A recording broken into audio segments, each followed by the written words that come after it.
तुम्ही सगळ्यांनी प्लॅन केलं तर एक प्रश्न विचारला मला बोलायला भाग पडलं. प्लॅन केलं सगळं. माझा काही संबंधच नाहीये ना या किडनॅपिंग म्हणजे तो खोटं बोलत होता आणि याच्यावर ना नंदिनी काही सिद्ध होत नाही की मी केलंय म्हणून. तो खोटं बोलत होता, तू खोटं बोलत होती, ती पिऊ खोटं बोलत होती, सगळे खोटं बोलत होते आणि मला अडकवलंय सगळ्यांनी. काय ऐकलंस तू? काहीच नाही ऐकलं. खोटं बोलू नकोस पिऊ. चांगलंच माहितीये काय ऐकलंस. नीट विचारते माझ्या प्रश्नांची नीट उत्तरं दे. काय ऐकलंस तू? जे ऐकलंस ते माझ्या बाबतीतच ऐकलंस ना? बोल पिऊ. मी करू नकोस पिऊ. मला चांगलंच माहिती त्या दिवशी माझ्या खोलीच्या बाहेर तूच होतीस. तुझ्या हाताने ती तुटली पडली. बोल पिऊ. नाही सांगते. मी ऐकलं की तू कोणत्या तरी दीपकला सांगून नंदिनी वहिनीला तिथं हातात किडनॅप केलास. हे ऐकलंस तू? हे ऐकलंस का? आणि आता खाली जाऊन सगळ्यांना हेच सांगणार होतीस का? नाही सांगणार. सांगायचंच नाही. सांगितलंस तर माहिती ना तुला हे घर कोणाचं आहे ते? हे घर माझं आहे. माझ्या विरोधात केलीस ना तुला तुझ्या आई बाबांना आणि त्या श्रेयाला या घराच्या बाहेर करी. मग काय कराल? कुठे राहाल? सांगशील? नाही सांगणार. नाही सांगणार. काय ऐकलंस तू? काहीच नाही ऐकलं. खोटं बोलू नकोस पिऊ. मला चांगलंच माहितीये काय ऐकलंस. मी नीट विचारते माझ्या प्रश्नांची नीट उत्तरं दे. मंडळी, लग्नानंतर होईलच प्रेम या मालिकेचा आजचा म्हणजे 30 ऑगस्टचा धमाकेदार भाग तुम्ही बघत आहात. कालच्या एपिसोडमध्ये लास्टला दाखवलं होतं त्यांनी की वसुआत्या कांगावा करत असतात आणि झालेल्या गोष्टी एक्सेप्ट करायला तयारच नसतात. तेव्हा मिथुन काकांनी तो व्हिडिओ सगळ्यांना दाखवलाय. त्या व्हिडिओमध्ये या वसुआत्या पिहूला धमकी देत असतात की तू जर सगळ्यांना सांगितलंस तर याद राख तुम्हाला या घराच्या बाहेर काढेल, मग कुठे राहताल तुम्ही वगैरे वगैरे. मिथुन काकांनी प्रत्येकाच्या समोर त्यांचा तो मोबाईल नेलाय आणि मग सगळ्यात शेवटी ते वसुआत्याच्या समोर येतात आणि म्हणतात काय हो वसुताई, यावर तुमचं काय उत्तर आहे? बोला ना ओ वसुताई, अहो बोला आता. वसुआत्या एकदम चुपचाप बसलेल्या असतात, त्या एकही शब्द बोलत नसतात. आता काय झालंय प्रेक्षकांनो, त्यांनी प्रत्येकाच्या समोर मोबाईल नेलाय त्यामुळे बराच वेळ सुरुवातीला एपिसोड रंगलाय आणि आता तो व्हिडिओ काय आहे हे त्यांनी पुन्हा एकदा आपल्याला व्हिज्युअलाइज करून दिलाय. नेहमीप्रमाणे भूतकाळाचा अत्याचार. आता मिथुन काका म्हणतात जीवा तुला ज्या व्हिडिओबद्दल मी फोनवर सांगितलं ना हाच आहे तो व्हिडिओ. आता तो व्हिडिओ दाखवला गेलाय पुन्हा एकदा स्क्रीनवर. मिथुन काका वसुआत्याला म्हणतात माझ्या फोनची मेमरी पूर्ण भरली होती त्यामुळेच मी काही फोटो आणि व्हिडिओ डिलीट करत होतो तेव्हा व्हिडिओ सापडला मला. काय हो वसुताई, यावर तुमचं म्हणणं काय आहे? अहो बोला, अशा शांत का उभ्या आहात? बोला काहीतरी ओ वसुताई बोला. आता वसुआत्या पुन्हा त्या मानिनीकडे जातात आणि म्हणतात मानिनी अगं हे खोटं आहे सगळं. पण मानिनी ताई आता पुढे बघतात ना मागे सनकन कानाखाली वाजवतात वसुआत्याच्या. वसुआत्याला वाजवल्यानंतर सगळेजण मानिनी ताईंकडे पाहतच राहतात. मानिनी ताई म्हणतात अजूनही तुम्हाला काही बोलायचं आहे वसुताई?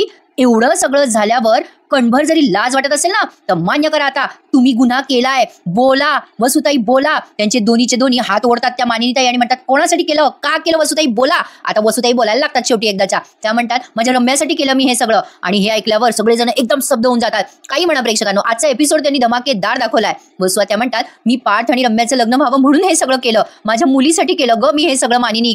त्यावर आता मानिनी ताईंनी अतिशय सुरेख उत्तर दिलं बरं का. मानिनी ताई म्हणतात वसुताई या जगात फक्त तुम्हालाच मुलगी आहे का हो? नंदिनी काव्या कोणाच्या मुली आहेत हे नाही का लक्षात आलं तुमच्या? जीवा म्हणतो एवढं सगळं करूनही झालं का पाठदादाशी तिचं लग्न? मग वसुआत्या मोठ्याने आरडाओरडा करत म्हणतात नाही ना झालं काय करणार, या दोघी आल्या ना या घरात सुना म्हणून. तुमच्या कोणाचं काहीच वाईट झालेलं नाहीये ना, मग करून टाका ना माफ मला. कशाला एवढं लक्ष देता या प्रकरणाकडे? वा रे वा चोर ते चोरवर शिरजोर. वसुआत्या म्हणतात मला काही कोणाला मारायचं नव्हतं, मी फक्त किडनॅप करायला सांगितलं होतं. आता मात्र ती काव्य संतापती ना आणि ती म्हणते फक्त किडनॅप? तुमच्या या एका किडनॅपिंगमुळे आत्याबाई अहो आमची आयुष्य उद्ध्वस्त झाली ना, आमच्या भविष्याची राख रांगोळी झाली, आमच्या स्वप्नांचा चुराडा झाला. मी तुम्हाला सोडणार नाही आता आत्याबाई. अरे बापरे, त्या काव्याने वसुआत्याचा गळाच धरला. ती आता अक्षरशः गळा दाबते. आता त्यांना श्वास घेता येत नसतो. शेवटी सगळेच्या सगळे लटकतात त्या काव्याला आणि कसं बाजूला करतात. भारी वाटला तमाशा पाहताना प्रेक्षकांनो. आता जीवा म्हणतो काव्या आवर स्वतःला. मग आता हे विक्रम पण म्हणतात काव्या सोड. पार्थ म्हणतो आहो सोडा काव्या, काय करताय तुम्ही? शेवटी ती सोडती बाई वसुआत्याला आणि त्या वसुआत्या करायला लागतात. रम्या म्हणत असते अरे सोडवायला माझ्या आईचा जीव गेली. तेव्हा ती काव्या सोडते एकदाची वसुआत्याला. वसुआत्या खोकलायला लागतात, त्यांचा श्वास अडकलेला असतो.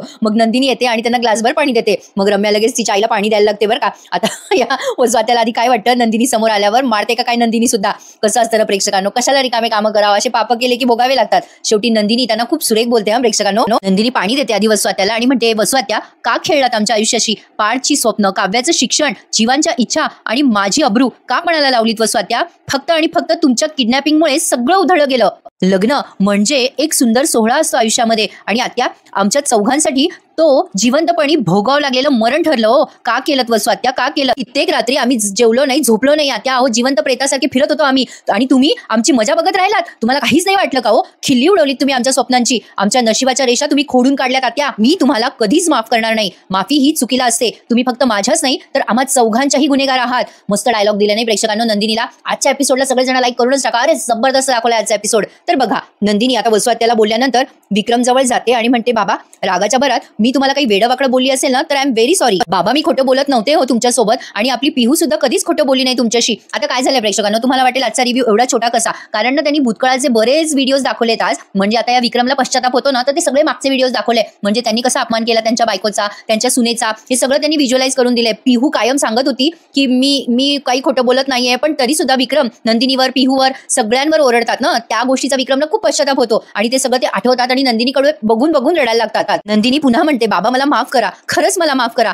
आता मात्र विक्रमचा एकदम असं म्हणजे जशी आई कशी लेकराला पटकन जवळ घेते तसं विक्रमने इतकं पटकन जवळ घेतलंय बघा नंदिनीला आणि तिच्या डोक्यावरनं हात फिरवलाय. त्यांच्या डोळ्यात आता अश्रू आलेत की आपली सून एवढं सांगत होती तरी पण आपण तिच्यावर विश्वास ठेवला नाही आणि आपली ही दुष्ट बहीण आपण तिच्यावर विश्वास ठेवत आलो आतापर्यंत. या गोष्टीचा पश्चाताप त्यांच्या डोळ्यामध्ये दिसत होता. तर बघा आता मात्र ते समोर आलेत वसुआत्याच्या. आता तुम्हाला सगळ्यांना या सीनचीच वाट बघायची होती. विक्रम आता वसुआत्याच्या समोर येतात आणि म्हणतात माझी बहीण म्हणून घ्यायची लाज वाटते मला तुला, तू सगळ्या मर्यादा पार केल्यास आज. माझी बहीण म्हणून, माझी ताई म्हणून मी सगळ्या जगाशी भांडलो ग तुझ्यासाठी, पण आज तू हे जे पाप केलंयस ना त्यासाठी मी तुला कधीच माफ करू शकत नाही आणि मुळात माफ हे आपल्या माणसाला करत असतात, तू कोणीच नाहीयेस माझी. आता वसुआत्याच्या डोळ्यात आलं पाणी. त्या म्हणत असतात विक्रम अरे मी तुझी बहीण आहे रे, असं का बोलतोयस. विक्रम म्हणतात अजिबात बोलू नकोस एक शब्दही, माझी तू आजपासून कुणीच नाहीये, माझी बहीण होतीस पण आजपासून माझी बहीण माझ्यासाठी मेली आहे. आता ऍज वी ऑल एक्सपेक्टेड हे डायलॉग जरा कॉमनच असतात, पण आता वसुआत्या काही वसुआत्या आता रडायला लागतात आणि म्हणतात असं बोलू नको रे विक्रम. आता विक्रम ती हातातली राखी काढून म्हणतात ही राखी बांधताना तू माझ्यावर विश्वास ठेवला होतास, मी तुझ्यावर विश्वास ठेवला होता,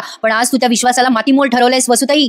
या राखीच्या धाग्याला पण तू मोल ठेवलं नाहीस ग. मला तुझी कोणतीही गोष्ट नकोय, अगदी ही राखी सुद्धा. अगं या राखीची गाठ सैल झाली होती ग, कारण ही राखी बांधताना तुझ्या मनात काळं बेरं होतं. आता वसुआत्याला पश्चाताप होतोय असं तुम्हाला प्रथम दर्शनी वाटत असेल, पण तसं काही नाहीये प्रेक्षकांनो. आता ते विक्रम त्यांच्या हातातली ती राखी काढून फेकून देतात आणि म्हणतात ते काही नाही, आता मी पोलिसांना कळवणार आणि पोलिसांना हे सगळं सांगणार. आता ते पोलिसला फोन करत असतात तेव्हा रम्या वसुआत्या दोघीही पाया पडायला लागतात. नको नको असं करू रे विक्रम. रम्या म्हणते मामा अरे नको करू असं. मग आता मानिनीताई त्यांच्या हातातून फोन घेतात आणि म्हणतात हे बघा यांचं काय करायचं आणि काय नाही, विक्रम याचा अधिकार फक्त नंदिनीला आहे. जे आधी त्या म्हणतात की यांचं काय करायचं काय नाही हे ठरवायचा अधिकार फक्त एका व्यक्तीला आहे आणि ती म्हणजे नंदिनी. आणि आपल्या सगळ्यांना मनस्ताप झालाय विक्रम, आपल्याला जरी मनस्ताप झाला असेल ना तरी यांचं काळं बेरं समोर आणायची हिंमत फक्त नंदिनीने दाखवली आहे. या सगळ्या गोष्टींचा पाठपुरावा केला तोही नंदिनीनेच आणि साक्ष सुद्धा गोळा केली ती सुद्धा नंदिनीनेच गोळा केली आहे. त्यामुळे नंदिनी यांचं नक्की काय करायचं बाई आता तूच ठरव. मानिनीताई आता नंदिनीकडे जात आहे. आता मुळातच नंदिनी अतिशय स्वीट गर्ल आहे, तिला कोणाला त्रास झालेला सहन होत नाही, पण तिने यावेळेला जो तिचा म्हणजे मनाचा मोठेपणा दाखवलाय ना तो अगदी पाहण्यासारखा आहे प्रेक्षकांनो. म्हणजे ती मुळातच खूप गरीब स्वभावाची मुलगी आहे, पण तिने यावेळेला तिच्या स्वभावातला कडकपणा दाखवून दिलाय.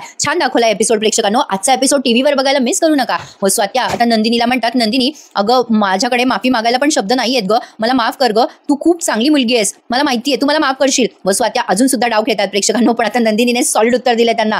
वसुआत्या म्हणतात मला माफ कर ग नंदिनी, मला माफ कर. नंदिनी म्हणते नाही हो वसुआत्या नाही, मी तुम्हाला एवढं सगळं झाल्यावर माफ करेल एवढी महान मी नाहीये आणि मला ते महान पण नकोय. मुळात मला महान व्हायचंच नाहीये. थंड बुद्धीने सूड बुद्धीने व्यवस्थित प्लॅन करून तुम्ही हे सगळं केलंय. हा गुन्हा केलाय तुम्ही वसुआत्या. मुळात तुम्हाला शिक्षा देण्याचा अधिकार या घरामध्ये मला एकटीला नाही तर या घरातल्या सगळ्या माणसांना आहे. तो या घरातल्या प्रत्येक व्यक्तीला अधिकार आहे तुम्हाला शिक्षा करायचा. आता बघा ना प्रेक्षकांनो मेंटॅलिटी कशी असते. रम्याने अट ठेवली होती की नंदिनीला घराबाहेर काढा, तिने जर तिचा म्हणजे काय ते तिचा दोष वगैरे नाहीये हे सिद्ध नाही केलं तर तिला घराबाहेर काढा. पण आता बघा नंदिनीने काय केलंय. आता ही काव्या म्हणते अगं ताई शिक्षा काय करायची, त्यांना घराबाहेर काढा, आता यांना घरात ठेवूच नका. मग विक्रम समोर येतात बरं का, अरे मस्त दाखवले आजचा पूर्ण एपिसोडच भारी दाखवलाय. विक्रम म्हणतात नाही काढू शकत आपण तिला घराबाहेर, कारण कागदोपत्री हे घर तिच्या आणि माझ्या नावावर आहे ना. वसुंधरा शितोळे आणि मी आम्ही दोघेही भागीदार आहोत ना या घरावर, माझ्या इतका हिचाही अधिकार आहे ना या घरावर. विक्रम भारी बोलतात बरं का आता आणि पुढे म्हणतात पण मला आता हिच्याशी संबंधित कुठलीच गोष्ट नकोय. हिच्यासारख्या घाणेरड्या आणि विकृत बुद्धीच्या बाईसोबत या घरात राहणं हा मूर्खपणा ठरेल. या मूर्खपणाला मला आता बळी ठरायचं नाहीये. आता मी मूर्खपणा करणारच नाहीये. हिच्या पोरीचं लग्न पाठ सोबत करायचं होता म्हणूनच हिने सगळं ओरबडायचा प्रयत्न केला ना. न जाणं उद्या हे घर माझं आहे करून पुन्हा आपल्याला या घराबाहेर काढायची. त्यापेक्षा मीच आता या घरात राहणार नाहीये. मी माझ्या मुलांचा माझ्या घराच्या सुखाचा विचार कायम करत राहिलो, आता या सुखाचा विचार मी आजही करणार आणि माझ्या मुलाबाळांसकट या घराबाहेर निघणार. सॉलिड हा प्रेक्षकांनो, अशी डेअरिंग पाहिजे. आता ते पुढे म्हणतात माझी मुलं माझी सुना माझी बायको आता या घराचा भाग नसू. विक्रम पुढे म्हणतात मला या बाईचं तोंड सुद्धा बघायचं नाहीये. हिचं तोंड बघायपेक्षा आपण हे घर सोडून जाऊ आणि जे काहीचे पैसे आपण आतापर्यंत वापरले ते कर्जा सकाटीला परत करू. स्वतःच्या हिमतीवर नवीन बंगला बांधू आपण, पण तोपर्यंत जमल्यास हॉटेलमध्ये राहू. पण मला आता या बाईसोबत एक क्षण इथे राहायचं नाहीये. वसुआत्याला आता टेन्शन आलं ना, पण आता या मानिनीताई सॉलिड आहे. म्हणजे त्यांनी ना प्रेक्षकांना अगदी रिअलिस्टिक दाखवलंय. म्हणजे एखादी बायको जे वागेल ना अगदी एक्झॅक्टली मानिनीताई तसंच बोलतात. त्या एकदम समोर येतात आणि म्हणतात नाही हो नाही विक्रम असा निर्णय घेऊ नका. अहो आपलं पण घर आहे ना हे, आपण का सोडायचं हे घर. कागदोपत्री जसं त्यांच्या नावावर घर आहे तसं आपल्या पण नावावर घर आहे ना. अहो या घराने काय काय पाहिलंय. आपल्या मुलाचं बालपण आपल्या मुलांचं बालपण या घरात झालंय. अहो आपल्या सुनांचा गृहप्रवेश या घरात झालाय. अनेक उन्हाळे पावसाळे आपण इथे पाहिलेत. अनेक चांगल्या गोष्टींचं साक्षीदार आहे आपलं घर. नाही विक्रम ज्यांनी गुन्हा केलाय ना त्यांनीच हे घर सोडावं. मी आपल्या माणसांना कुठेच जाऊ देणार नाहीये. आता नंदिनी म्हणते हो आई तुम्ही बरोबर बोलताय. बघा ना प्रेक्षकांनो किती रिअलिस्टिक दाखवलं ना. खरं आहे म्हणजे जे गुन्हा करतात ना ते मजा करत राहतात, पण जे बिचारी साधी माणसं आहे ना ते कायम शिक्षा भोगत राहतात बरं का. खऱ्या आयुष्यात सुद्धा असंच असतं. आम्ही स्वतः एक्सपिरियन्स केलंय. असो आता नंदिनी म्हणते आई आपण कुठेही जायचं नाही, हे घर सोडायचं नाही आणि वसू आत्याला पण पोलिसात द्यायचं नाही. वसू आत्याला जर पोलिसात दिलं तर आपल्या कुटुंबाची बदनामी होईल आणि बाहेर चर्चा पण होईल आणि नाही जरी केलं तरी तेच होईल. नंदिनी आता खूप सेन्सिबल निर्णय घेते. काव्या म्हणते ताई काय बोलतेस तू, इतकं सगळं या बाईने केलं तरी हिला शिक्षा नाही द्यायची का. नंदिनी म्हणते मिळणार ना, या बाईला शिक्षा मिळणार. आजपासून वसू आत्याशी या घरात कोणीही बोलायचं नाही आणि या घरातली सगळी कामं आता वसू आत्या करतील. आता एवढा सॉलिड डिसिजन घेतलाय नंदिनीने. बघा पुढे काय होतं. आता ही रम्या पुढे येते आणि म्हणते हे नंदिनी काय बोलतेस तू, या वयात माझ्या आईला तू घरकामाला झुंपणार आहेस. त्यावर नंदिनी म्हणते अगं तुझी आईच कशाला. रम्या तू सुद्धा या घरामध्ये कल्पनाताई करतात ना ती सगळी कामं करायचीस. रम्या तुला माहित होतं काय सत्य आहे आणि सत्य माहित असून सुद्धा तू गुन्हेगाराची साथ दिलीस ना, आणि जो गुन्ह्याची साथ देतो ना तो स्वतःही मोठा गुन्हेगार असतो. त्यामुळे तुलाही आजपासून हीच शिक्षा, तू घरातली सगळी कामं करायचीस. रम्या रम्या म्हणते अगं ए मी काय केलं ग. मग काव्या जोरात ओरडते रम्याला आणि म्हणते ए रम्या गप्प बस ग. एवढं सगळं झाल्यावर तुला आणि तुझ्या आईला काही बोलायचा अधिकार नाहीये, आवाज नाही करायचा. हा शब्द मी माझ्या मनाने घातलाय. नंदिनी म्हणते रम्या माफ तर मी तुम्हा दोघींना कधीच करणार नाहीये. तुम्ही जे केलंय ना दोघीने ते माणुसकीला काळीमा फासणार आहे, नात्याचा अपमान करणार आहे, विश्वासघात केलाय तुम्ही आमचा. वसू आत्या नंदिनीकडे पाहतच राहतात. रम्या तर आता रडविली होते. नंदिनी पुढे म्हणते आजपासून तुम्हा दोघींची हीच काय ते शिक्षा आहे. त्यामुळे तुम्ही दोघींनीही आजपासून या घरात साध्या कपड्यात वावरायचं, खाली मान घालून वावरायचं आणि दिलेलं प्रत्येक काम गपचूप करायचं. अरे देवा आता वसू आत्याला टेन्शन आलं ना. नंदिनी म्हणते या घरातल्या माणसांसमोर माझ्या माणसांसमोर तुम्ही मला खोटं पाडलं वसू आत्या, माझा अपमान करत राहिला तुम्ही, तरी सुद्धा माझा मान राखायला माझीच माणसं कृष्ण बनून धावून आली आहे माझ्यासाठी. यावर जीवाने अतिशय सुरेख उत्तर दिलंय. जीवा म्हणतो काय करणार, कलियुग आहे आणि या कलियुगामध्ये प्रत्येकाला एकमेकांचं श्रीकृष्ण व्हावंच लागतं. मला असं वाटतं की आजकालच्या सामाजिक परिस्थितीमध्ये हे वाक्य खूपच अगदी लागू पडतंय नाही का. नंदिनी पुढे आत्याला म्हणते आत्या मला तुम्ही चक्रव्यूहामध्ये अडकवण्याचा प्रयत्न केला, पण माझ्या घरच्यांच्या मदतीमुळे मी तो चक्रव्यूह भेदून बाहेर आली आहे. त्यामुळे आत्या आता तुम्हाला काहीही अधिकार नाहीये. आता यापुढे तुम्ही कुठलेही महाभारत रचलात तर याद राखा इथून पुढे खरा ट्विस्ट येणार आहे बरं का प्रेक्षकांनो मालिकेमध्ये. वसू आत्या म्हणतात नंदिनी मला माफ कर गो, मी जे काही केलंय त्यामुळे मला खरंच तोंड दाखवायला जागा राहिलेली नाहीये. नंदिनी म्हणते बरोबर बोललात तुम्ही वसू आत्या, यापुढे तुम्ही तुमचं तोंड आम्हाला दाखवायचं नाही. आम्ही आमच्या बाबांचा विचार करतोय म्हणून. या घरात तुम्हाला राहायचं असेल तर कोणालाही तोंड न दाखवता तुम्ही खाली मान घालून वावरायचं, लक्षात ठेवा. बोला आहे का तुम्हाला मान्य. आता नंदिनीला त्या म्हणत असतात अगं नंदिनी, म्हणजे वसू आत्या म्हणतात अगं नंदिनी माझं ऐकून तरी घे. नंदिनी म्हणते मान खाली घालायची आत्या, आताच सांगितलं ना. आता वसू आत्या पुन्हा बोलायला लागतात अगं ऐक तरी. नंदिनी मोठ्याने म्हणते सांगितलं ना वसू आत्या मान खाली आहे. आता लगेच चुपचाप दोघी मायले की मान खाली घालून उभ्या आहेत. पण प्रेक्षकांनो वसू आत्या महा बनेल आहेत, त्या एवढ्या लवकर काय बदणार आहेत का. म्हणतात ना जित्याची खोड मेल्याशिवाय जात नाही, अशी काहीतरी म्हणे चुकली असेल तर माफ करा. तर ह्या म्हणीप्रमाणे वसू आत्या आता पुन्हा येणार.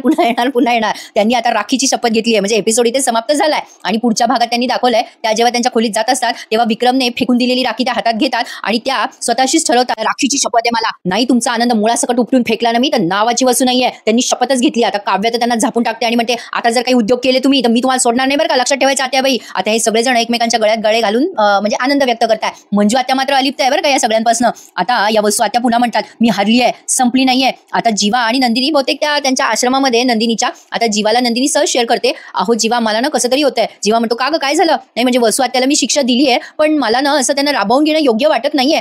जीवा म्हणतो काय ग नंदिनी, अगं आत्यानं तुला एवढ्या जखमा दिला आणि त्या जखमा तुझ्या मनात ताज्या आहेत आणि त्या जखमा देणाऱ्याला शिक्षा देणं तुला वाईट वाटतंय. आता जीवा असं बोलतो तेव्हा तो प्रोमो पण संपलाय आणि प्रेक्षकांनो इथेच त्यांनी हा भाग पूर्ण केलाय. आजचा भाग सॉलिड आणि धमाकेदार होता की नाही. आता जस्ट टीटीएम आलाय. आता यानंतर मी लगेच टीटीएमचा रिव्ह्यू तुम्हाला देते. आज टीटीएमचा रिव्ह्यू जरा उशीर आला म्हणून या मालिकेचा रिव्ह्यू आधी दिलाय. आजचा एपिसोड सॉलिड धमाकेदार आणि खतरनाक होता, त्यामुळे लाईक करायला आणि आपलं चॅनल सबस्क्राईब करायला विसरायचं नाहीये. नवीन मालिका येते आपल्या या चॅनलवर तुम्हाला ऐकायची आहे, त्यामुळे चॅनल सबस्क्राईब करा मंडळी आणि या रिव्ह्यूला लाईक करा आणि कसा वाटला एपिसोड कमेंट करून नक्की सांगा. भेटूया उद्या पुन्हा एकदा. तोपर्यंत टेक केअर, बाय बाय.